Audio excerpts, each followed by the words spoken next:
The sun is bright. A yellow car crashes. Silence. I took the baby to save my soul. But was he mine? Mancini's The Day I Lost You brings hope, smarter choices, and great chat. Watch my summary and read it. You are standing on the edge of the Old Chilton Road. And it is cold. It's February 14th, 2022. The time is exactly 5 p.m. Right. And the air is biting. It carries this sharp, flinty chill of Buckinghamshire in the dead of winter. It's the kind of cold that seems to just seep directly into the bone. Yeah, that really damp, heavy cold. Exactly. Now I want you to look through the windshield of the car approaching you.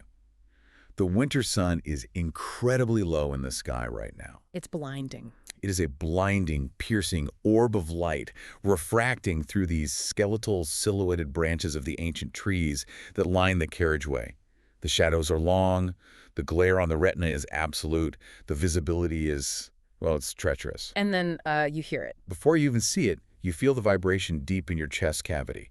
The visceral mechanical roar of an internal combustion engine just pushed to its absolute limit. It's a 2002 Porsche 911 Carrera convertible. Yes. The color is burnt yellow. The vehicle registration number is CW02XEG.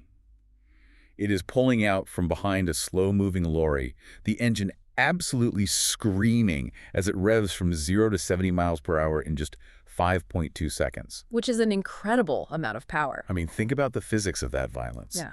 A machine weighing over 3,000 pounds, surging into the opposite lane, driving blindly into the white-hot glare of that setting winter sun. And in that exact same moment, traveling the opposite direction on that narrow, unforgiving road is a family. Right. A mother, a father, a 6-week-old baby boy. They are strapped into the heavy safety of an Audi A6 estate car. Just returning from a perfectly ordinary day. Totally mundane. They've just bought furniture in London. They've just had tea with a grandmother. They are entirely oblivious to the burnt yellow projectile hurtling directly into their path. And the aftermath is, it's a violent symphony of destruction. Yeah. The desperate, frantic swerve. The sickening metallic shriek of steel tearing through ancient hedgerows. The heavy Audi plunging down the steep embankment, tearing into the dense forest, and finally the catastrophic absolute impact with the tree. We really have to sit with the horror of that scene for a moment. We do. The frantic, desperate arrival of the fire services, the chaotic scoop-and-run protocol of the paramedics. Shattered glass glittering in the frost. The smell of radiator fluid and blood. But we must also contrast that deafening, kinetic violence with the haunting, suffocating silence that follows exactly 15 months later. Right, a totally different kind of horror. The terrifying silence of a beautifully decorated, temperature-controlled nursery in a completely different house. A nursery where a little boy named Sam has just been lifted from his crib. But it is the wrong Sam. A catastrophic tragedy of errors. 2 mothers, 2 sons, 2 completely fractured psychological realities, all colliding over a single name. Okay, let's unpack this. We need to. Our mission for this deep dive is to forensically deconstruct Ruth Mancini's The Day I Lost You. We are going to unravel the incredibly dense psychological architecture of trauma, of survivor's guilt, and of identity. Because it is incredibly dense. It is. We are going to examine, piece by piece, how the lives of Lauren Hopwood and Hope Dunsmore become inextricably, fatally entwined in a narrative that just refuses to offer easy answers. And to understand that architecture, we really must begin by looking at the cold, clinical framework that ultimately processes this unimaginable human trauma. We must look at the law. Yes. The legal foundation. Because Ruth Mancini is not just a novelist. She is a criminal defense lawyer and a solicitor. Right. She has actual real-world experience. She has spent 2 decades, 20 years, navigating the stark, fluorescent-lit corridors of police stations and the hushed, wood-panel tension of UK courtrooms. We cannot treat her legal background as just a mere biographical footnote. No. Her professional reality is the absolute foundational DNA of this text. And it completely alters the DNA of the thriller genre itself. Yeah. I mean, we are so used to the standard domestic noir or the traditional missing child trope. And structurally, how do those stories usually work? They usually give you a neat little bow at the end. Exactly. They hinge on a dramatic, tearful, emotionally satisfying confession. The detective bangs his fist on the metal table, the suspect breaks down, the truth is laid bare under the harsh interrogation lights, and the moral universe is magically set right.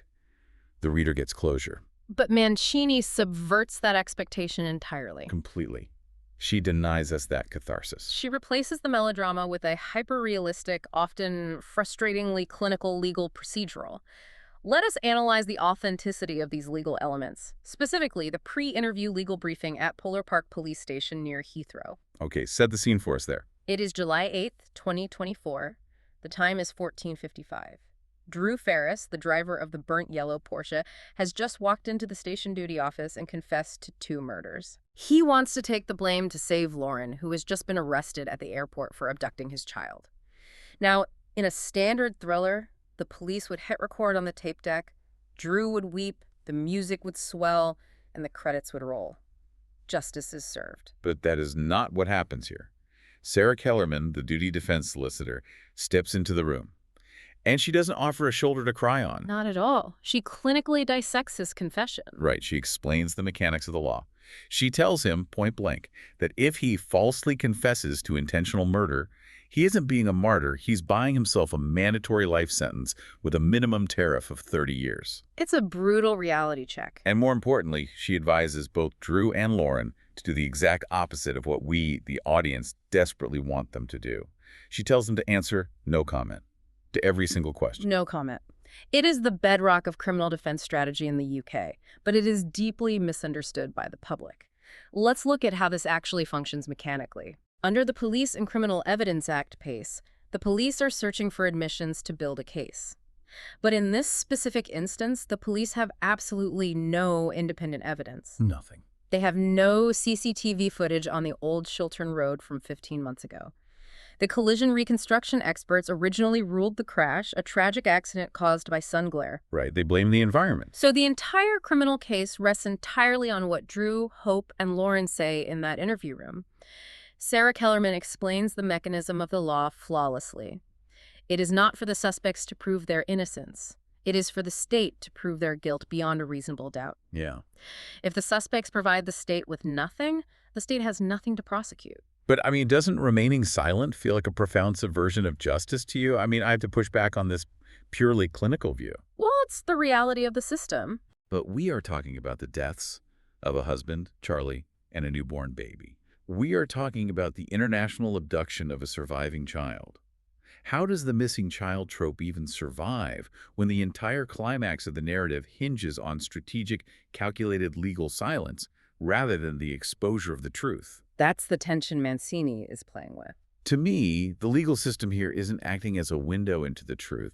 It's acting as a concrete firewall protecting the guilty. But it forces us to confront a very uncomfortable philosophical reality about the justice system itself. The legal system does not exist to uncover the moral truth of the universe. It doesn't. No. It is a machine designed to determine what can be proven with hard evidence. You call it a firewall protecting the guilty. A defense lawyer would call it the ultimate protection of civil liberties against the awesome power of the state. I hear that, but If the state cannot prove you committed a crime without forcing you to confess to it, then the state does not deserve to imprison you. morally, ethically, look at what they're actually doing. They are suppressing the objective truth for pure self-preservation. They are surviving. Drew caused the accident. He looked at his rearview mirror, saw the destruction, and drove away. Hope deliberately lied to the police, claiming they never saw a crash, which is the statutory offense of assisting an offender. Yes, technically. Lauren abducted a child, forged documents, took him across international borders, and hid in the Pyrenees for over a year. And yet the resolution is utter silence. It is. They sit in those sterile interview rooms. The detectives use every psychological pressure tactic in the book. D.C. Foley is literally yelling in the hallway about conflicts of interest, and the characters just stare blankly at the wall and repeat, no comment. It feels incredibly bleak. It feels like a failure of society. But is it a failure of society, or is it pragmatic harm reduction? Let's truly analyze the morality versus the legality of this silence. Okay. Consider the alternative. What happens if they all tell the unvarnished truth? They face the consequences of their actions. Right, but what are those consequences? If Drew admits that he drove recklessly, caused the crash, and fled out of panic, he goes to prison for causing death by dangerous driving. Hope, who lied to protect him while suffering from severe, documented postnatal trauma, goes to prison for perverting the course of justice and assisting an offender. And Lauren goes to prison for child abduction. Exactly. And what happens to Sam? The surviving child. Mm-hmm. He loses both his biological parents and his psychological mother to the penal system. He goes into state foster care. Is that justice? It is the law. But the law is a blunt instrument. By advising no comment, Sarah Kellerman prevents the total destruction of the surviving family unit. The legal system demands the suppression of truth in this specific instance, precisely because the legal system cannot account for human nuance. Yeah, the nuance is lost. It cannot weigh Hope's psychological detachment, or Lauren's dissociative fugue, or Drew's panicked midlife crisis. The court only sees statutes, breaches, and sentencing guidelines. I see your point. I do. The clinical nature of the law forces the characters to swallow their trauma whole to survive the system. And this strategy of no comment, this profound act of withholding information, of burying the origin of the pain, actually forces us, the readers, to look backward to find the truth. Yes, the reverse chronology. Which perfectly mirrors the structural architecture of the book itself. The structural architecture here is fascinating because it forces the reader to experience the psychological disorientation of the characters. It's incredibly disorienting. The book does not start with the crash on the Old Chilton Road. It does not start with the trauma. It starts at the absolute end. It starts in Mentia de Mar, Spain. The Spanish Oasis. Let us analyze the psychological effect of beginning the narrative in this environment. Mancini places the reader in an incredibly sensory, warm, idyllic setting. It's beautiful. It is the absolute antithesis of the cold, flinty Buckinghamshire road. We feel the heat radiating from the hot terracotta floors beneath Lauren's bare feet. We can almost taste the crisp, dry Verdejo Rueda wine she drinks on the balcony with Gabe. It's very tactile. We feel the physical safety of the 158 steps climbing up from the bustling tourist town below, a literal fortress separating her from the world. We see the shimmering sea stretching out to the horizon. And most importantly, before we know anything else about her, we witness her visceral, all-consuming, undeniable love for this little boy, Sam. We watch her kiss his downy cheek. We listen to his steady, magical breathing in the crib. We are entirely, completely anchored in her maternal devotion. We trust her. And this is a brilliant, highly calculated manipulation of our moral compass.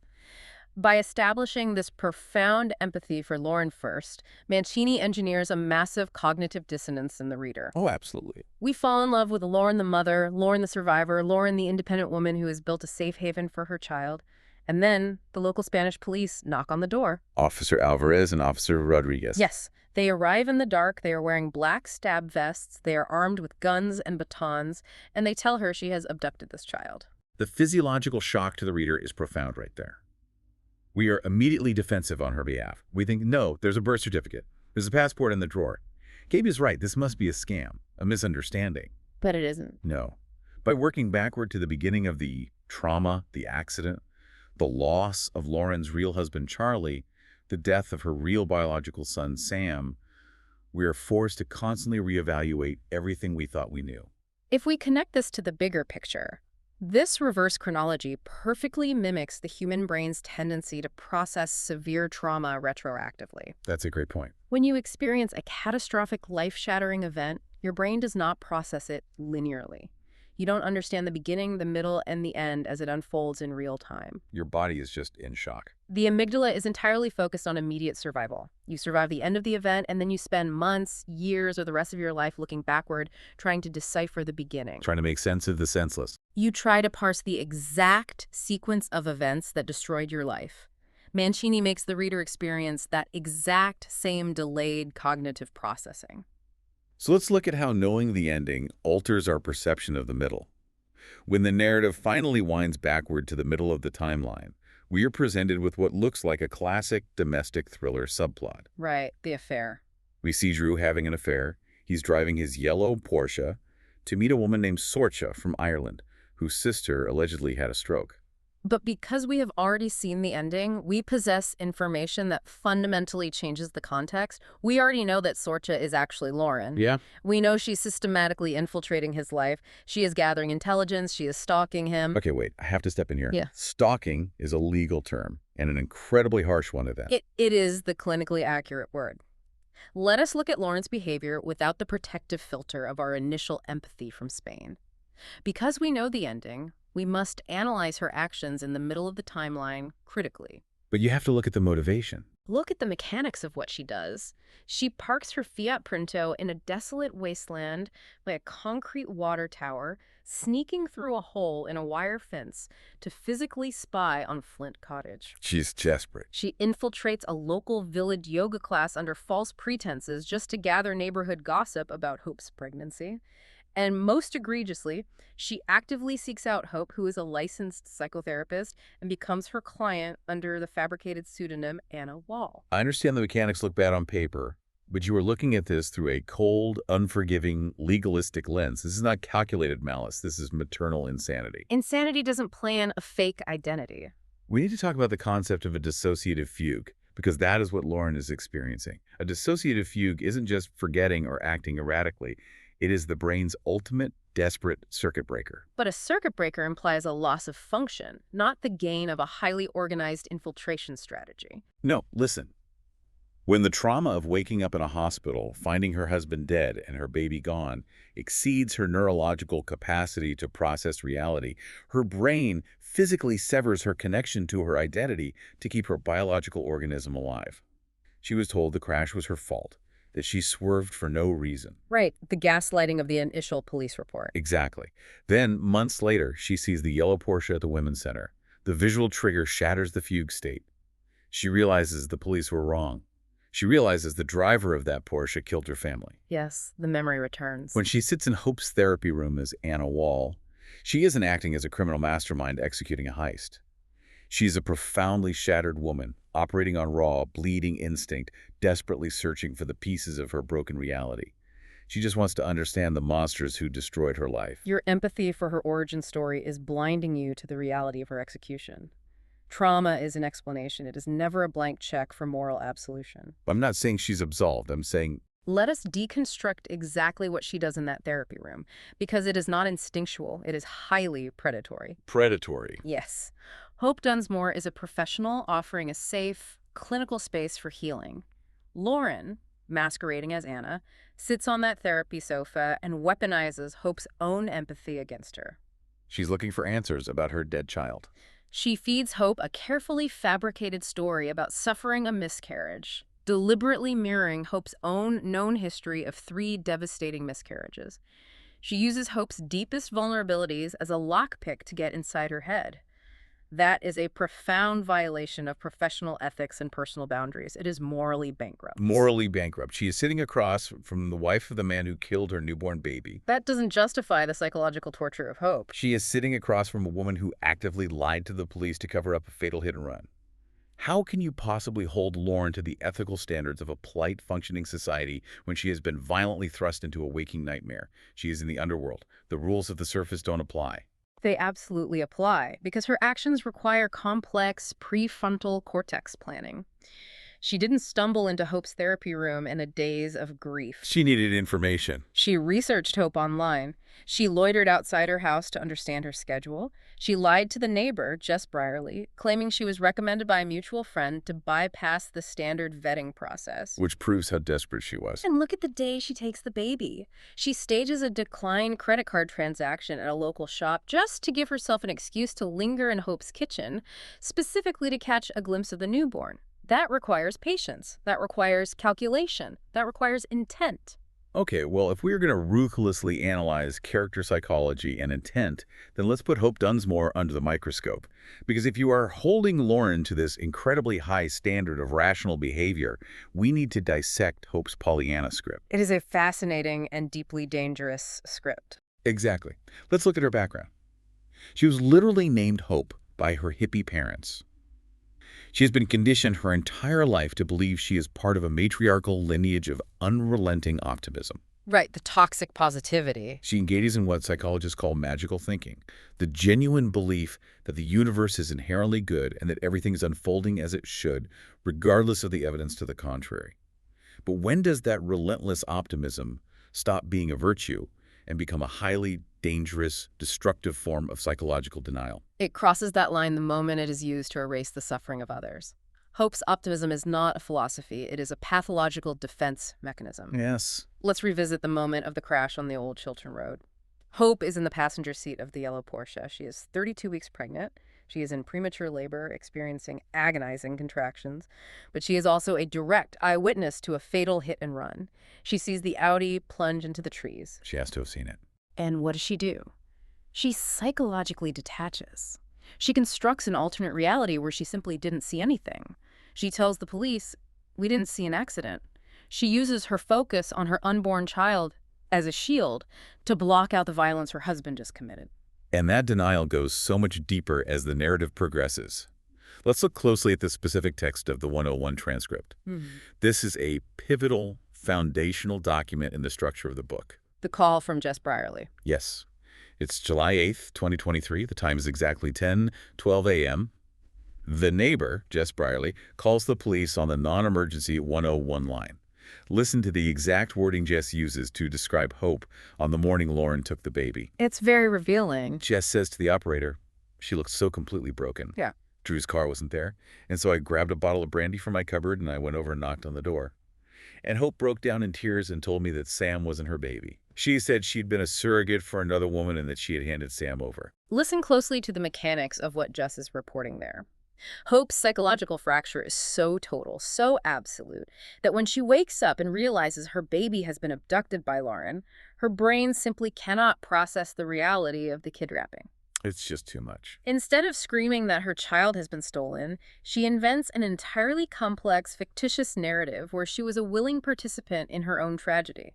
She tells her neighbor she was a surrogate. Why a surrogate, though? Because a surrogate chooses to give the baby away.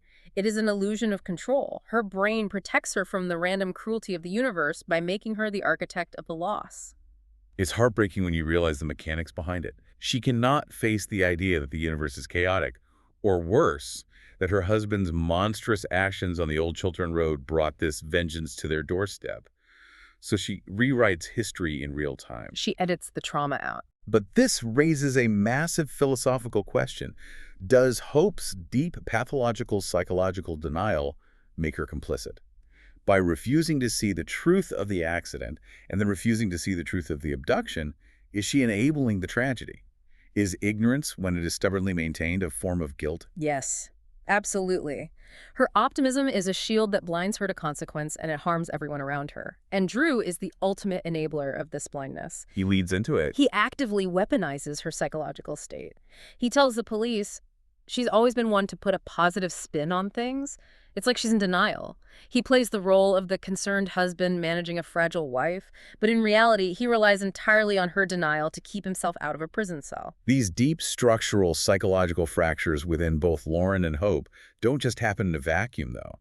They are entirely incubated by the physical spaces they inhabit. The settings are crucial. Mancini uses setting and sensory geography not just as backdrop, but as a physical manifestation of their mental states. The structural manipulation of empathy we discussed at the beginning, our initial bond with Lauren, is heavily reliant on these sensory contrasts. Let's spend some real time exploring Mentia de Mar. It is the ultimate psychological oasis. Mancini spends pages immersing us in the heat and the light. It is a profoundly tactile experience. We feel Lauren's bare toes clenching on the cool terracotta tiles as the sun sets. We taste the dry, fruity bite of the Verdeo Rueda wine. We smell the salt off the Mediterranean. And look at the physical isolation of the count itself. The 158 stone steps climbing up from the commercial center, physically removing her from the world below. It's an ivory tower. And Gabe. Gabe is the human embodiment of this oasis. He offers unswerving, silent loyalty. He doesn't interrogate her past. He sits with her, plays cards, teaches her Catalan. It is a protective cocoon. She curates her reality. Lauren has meticulously constructed a physical world where the trauma of the Old Chilton Road simply cannot reach her. It is hot, it is bright, it is safe. It is a fortress built out of sunshine and routine. Now, contrast that bright, open oasis with the oppressive reality of Chorley Common in the Chiltern Hills. Mancini paints a picture of the UK setting that is cold, isolated, and inherently secretive. It feels straight out of a bleak, atmospheric episode of Midsummer Murders. It really does. The text constantly refers to the misty, mystical Chiltern Hills. The weather is a character itself, damp, gray, obscuring vision. And look at where they live. Flint Cottage. Yes, the architecture itself is hostile. It is built from traditional Chiltern limestone and flint. Flint is hard, it's sharp, it is ancient. It is historically used to make weapons and strike fire. And the village itself has only 20 houses. There's no pub, no school, no center of community, just a crossroads and an old bridleway. The isolation here is not a warm, protective cocoon like Spain. It is a suffocating, paranoid silence.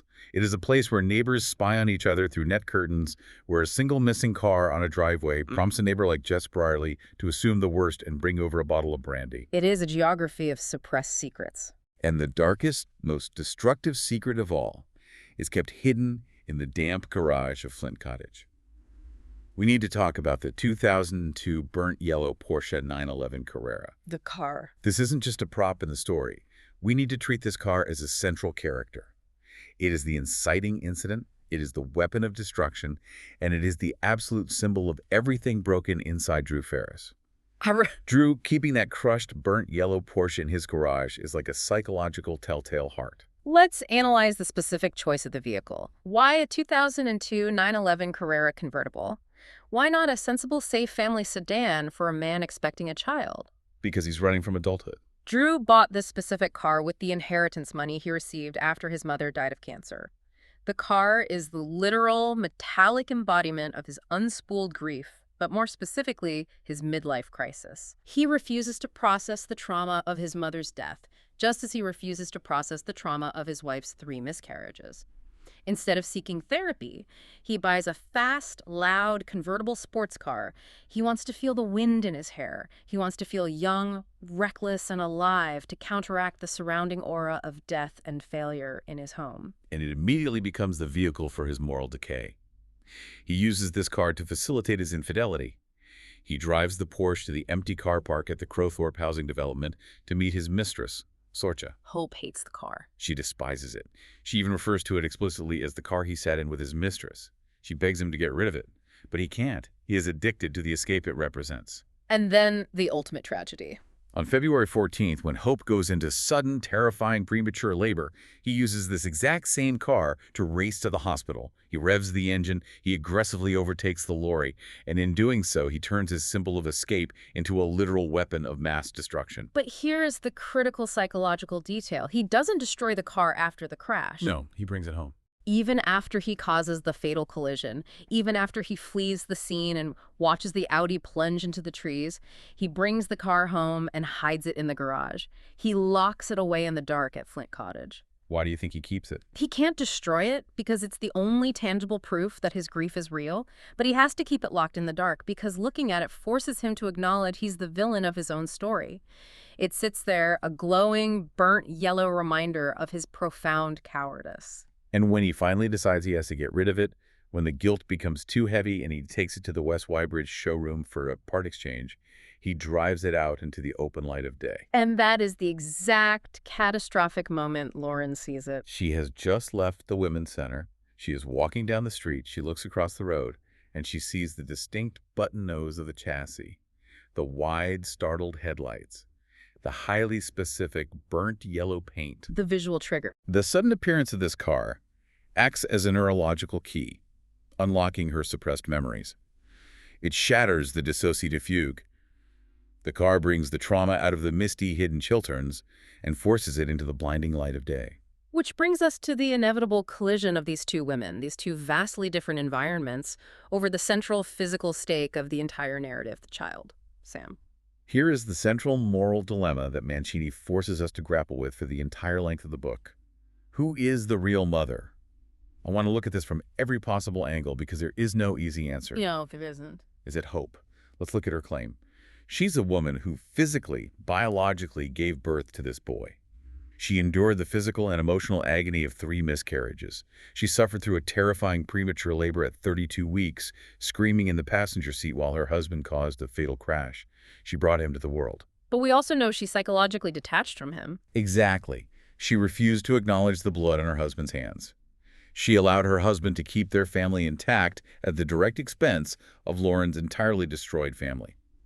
She chose her comfort over the truth. Or is the real mother Lauren, the woman who lost her husband, Charlie, the woman who lost her biological son, Sam, the child she carried in her womb for 9 months? She was stripped of her entire identity and future by Drew's recklessness. She lost everything. In response, yes, she committed a crime. She abducted Hope's child, who, coincidentally and tragically, shares the exact same name, Sam. She took him to Spain, but look at what she did there. She raised him in that terracotta oasis for 15 months. She loved him with a pure, unyielding, fierce devotion. She fed him, bathed him, taught him to walk, taught him the alphabet on the sandy beaches of the Baño de Pinares. She was a phenomenal mother to him. Even Gabe, the neighbor who ultimately discovers her dark secret, is forced to admit, I know what an amazing mother you are to him. So who has the greater moral claim to the title of mother? The biological mother who lives in a state of pathological denial, or the psychological mother who raised him in an oasis of love, albeit an oasis born of a severe crime? It is an impossible ethical question, but it is deeply complicated by the rigid legal frameworks surrounding motherhood, bodily autonomy, and state recognition. Let's dig into that. Let's take a significant tangent here to deeply explore the UK surrogacy laws mentioned in the text, because they explain exactly how Hope's lie functioned to protect her. Okay, lay it out for us. Remember the one transcript we dissected earlier? Hope claimed she was a surrogate. When the police eventually interview Hope and Drew, Officer Jasmine brings this up. She says, and I quote, verbatim, surrogacy isn't illegal in this country. It's a common misconception. It's not actually illegal for money to change hands between the surrogate and the intended parents. It's just something the family court will take into account when making a parental order. That is such a highly specific, clinical legal detail to drop into the middle of a thriller. But it is mechanically vital to the plot. Let's look at how the Surrogacy Arrangements Act of 1985 actually functions in the United Kingdom. Right. In the UK, commercial surrogacy, paying someone exactly. Hope's spontaneous lie about being a surrogate was brilliant in its mechanics because it exploited this exact legal gray area. By telling her neighbor she was a surrogate who handed the baby over, she made Lauren look like an impatient, perhaps emotionally unstable intended parent acting out of turn, rather than a random, malicious kidnapper. It muddied the waters of the investigation entirely. It did. Let's take another deep dive into the clinical details of that day, specifically regarding Drew on the Old Chilton Road. We need to reanalyze his survivor's guilt and his actions through the lens of neuroscience and physics. The collision report. Yes. In the police collision report that is eventually revealed, P.C. Jenkins explains the exact mechanics of why Lauren swerved the Audi.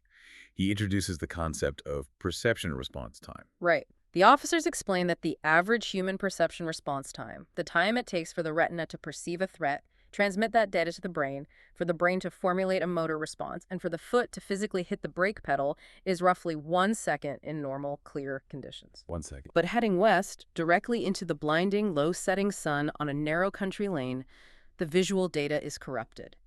That processing time doubles. It becomes closer to 2 full seconds. 2 seconds. Think about the physics of that. 2 seconds is an absolute eternity when a vehicle is traveling toward you at 70 miles per hour. Lauren had 2 seconds to perceive the burnt yellow Porsche in her lane, formulate a response, and execute a swerve. It was a biologically impossible ask. It was. But let's apply that exact same neuroscientific concept of perception response time to Drew. The bystander effect. Exactly. Drew executes the dangerous overtake. He pulls the Porsche back into the left lane. He looks in his rearview mirror. He sees the heavy Audi veer violently off the road and plunge into the hedgerow. What is his perception response time? He has plenty of time. He perceives the crash. He has time to process what his actions have caused. He formulates a response. And his response is, I have to keep going. He justifies it immediately. He literally justifies it in his internal monologue. He says, if I brake, the lorry will go straight into the back of me. He uses the proximity of the lorry as an excuse not to stop immediately. But the road continues. He doesn't pull over further down the road. He doesn't pull out his phone and dial 999. He puts his foot down on the accelerator and speeds away. Let us deeply analyze the mechanics of Drew's survivor's guilt here, because it is the cancer that eats away at the core of this entire narrative. It really is. How does a man justify a hit and run? He prioritizes his own immediate localized crisis, his wife's premature labor. He tells himself, my baby comes first. He uses his impending fatherhood, a supposed act of creation, as a psychological shield to ignore the absolute destruction of another family. It's sickening. And look at his behavior when he gets home to Flint Cottage. He obsessively checks the local news websites. He searches car crash near Bridge on his phone every hour. When he sees no immediate reports, he allows himself to construct a fantasy where it was a minor incident. He chooses the comfort of ignorance over the heavy burden of responsibility. He rationalizes his cowardice over and over and over again. We see his internal monologue looping. I thought I saw something, but I was in the middle of a hugely stressful situation. He blames the stress of the labor.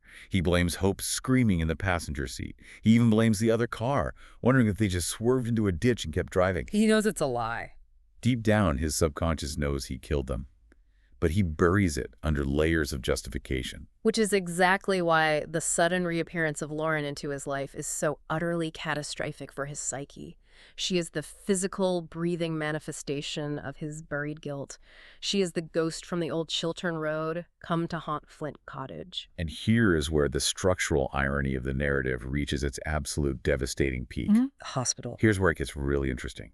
The twisted, horrific, cosmic irony of time and place. It's unbelievable. While Lauren is lying in the twisted, bleeding metal of the Audi down in the trees, while her husband Charlie is dead beside her, while her newborn baby Sam is dying in the back seat. Hope is arriving at the Woodley Ridge Hospital. Yes, in the Yellow Porsche. Hope is being rushed into the maternity ward. Hope is giving birth to her son, Sam, in the exact same hospital on the exact same day at the exact same time that Lauren is losing her son, Sam. It is a profound cosmic cruelty. The universe takes one Sam from the world and gives another, separated only by a few plaster walls in a sterile maternity ward, the balance of life and death playing out in adjoining rooms. And this brings us to Section 6, the final verdict, the climax of the book. The resolution. Lauren returns from Spain. She lands at Heathrow and is immediately arrested. Drew walks into the police station and attempts to confess to murder to save her. And Sarah Kellerman, the brilliant defense lawyer, sits them both down and tells them to say no comment. We must debate the implications of this ending because it is highly polarizing. It demands a definitive moral verdict from the reader. I will argue vehemently that the resolution, while legally frustrating, is a profound, non-traditional act of restorative justice. Lauren realizes that by taking Hope's baby to Spain, she has simply perpetuated the cycle of trauma. She remembers the day she found the Spanish visa and the first Sam's passport in the kitchen drawer at home, the artifacts of her stolen future with Charlie. She has an epiphany. She realizes she has stolen Hope's future in the exact same way. But returning doesn't undo the crime. So what does she do? She returns to the UK. She walks into the fire, she hands herself in, she gives the child back to his biological mother. That takes immense, almost superhuman moral courage to face the consequences of her actions, to break the cycle of pain. I cannot accept that optimistic interpretation. Why not? The resolution remains fundamentally morally bankrupt. Look at the actual mechanics of what happens in that police station. They exercise their rights. Lauren says no comment. Drew says no comment. Hope feigns ignorance. Because of the strict burden of proof, the police have insufficient evidence to charge anyone. No one is held accountable for the deaths of Charlie and the first Sam. No one is held accountable for the international abduction of the second Sam. But the child is back where he belongs. The justice system is completely neutered by their collective silence. They all walk out the front door of the police station, free people. But look at the epilogue. The story doesn't end at the police station. It jumps forward. It takes place in a sunlit park in Huesca, Spain. The new life. Yes. Hope and Drew have packed up their lives and moved to Spain to be near Lauren. Lauren is pregnant again, having successfully used Charlie's frozen embryos. They're all sitting together. They're sharing custody in a bizarre but functioning way of this new life. Sam gets to play at the Snow White house with both of his mothers. Bizarre is the correct word. It is a healed beginning. It is forgiveness in its absolute purest, most radical form. Is it a healed beginning? Or is it a deeply unsettling, highly pathological, shared delusion between fundamentally broken people? That's incredibly harsh. Think about the psychology of what they have done. Hope and Drew leave the UK because the secret of what they did on the Old Chilton Road is too toxic to live with back home. They move to Huesca, the very region where Lauren hid their abducted child. They integrate their child's abductor into their daily family dynamic. They've formed a new kind of family. They are bound together not by genuine forgiveness, but by mutually assured destruction. If one of them talks, if one of them breaks the pact, they all go to prison. They are permanent hostages to each other's silence. I just don't see it that way. This isn't a healthy modern family. It's a trauma bond forged in the fires of a fatal hit and run and a kidnapping. They are trapped in an open-air prison of their own making. I think that's an incredibly cynical, rigid way to view human resilience. Gabe is there in Huesca. Gabe, the outsider, tells Lauren, "You couldn't have given me a more perfect gift." There is genuine love, repair, and community happening in that park. They have bypassed the blunt instrument of the law to find a human solution. This raises an important question. Is true justice ever actually possible outside of a courtroom? Can you bypass the penal system and achieve moral balance through private, secret arrangements? I think this book argues that you can. Because what they have constructed in Huesca is a private reality, entirely divorced from the laws and ethics of the society they left behind. They are living a lie. It is simply a more comfortable, sun-drenched lie than the one they were living in the misty Chiltern Hills. Well, we've gone incredibly deep today. We've looked at the clinical mechanics of UK law, the sensory geography of trauma, the reverse chronology of the grieving brain, and the impossible fracturing definitions of motherhood. We have covered a lot of ground. But as we wrap up this deep dive, I want to connect this all back to you, the listener. Right. We talk extensively today about perception response times on the road.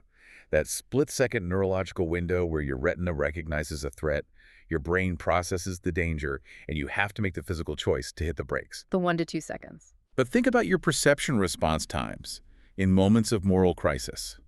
When you are faced with the blinding, uncomfortable glare of your own mistakes, when you suddenly realize that your actions have caused profound harm to someone else.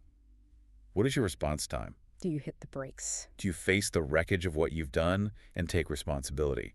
Or, like Drew Ferris on the Old Chilton Road, do you look in the rearview mirror, justify your own survival, put your foot down on the accelerator, and speed away into the comfort of denial? And as you consider your own moral response times, I will leave you with one final lingering thought to process. Please do. We trust the narrative we have been given in this book because Lauren's perspective is our emotional anchor from the very first page.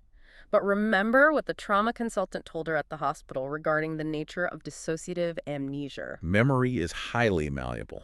It is not a video recording, it is a reconstruction. The brain is entirely capable of superimposing present-day images onto past voids to make sense of trauma. Lauren had total, absolute amnesia of the crash for months. It wasn't until she randomly saw the yellow Porsche in a hospital car park that her brain suddenly placed that exact car in that exact burnt yellow color on the Old Chilton Road. Oh, wow. If human memory is truly that fragile, that's susceptible to suggestion how much of what Lauren ultimately remembered about the crash was the objective truth, and how much was a narrative she subconsciously constructed to survive the unbearable guilt of losing her child.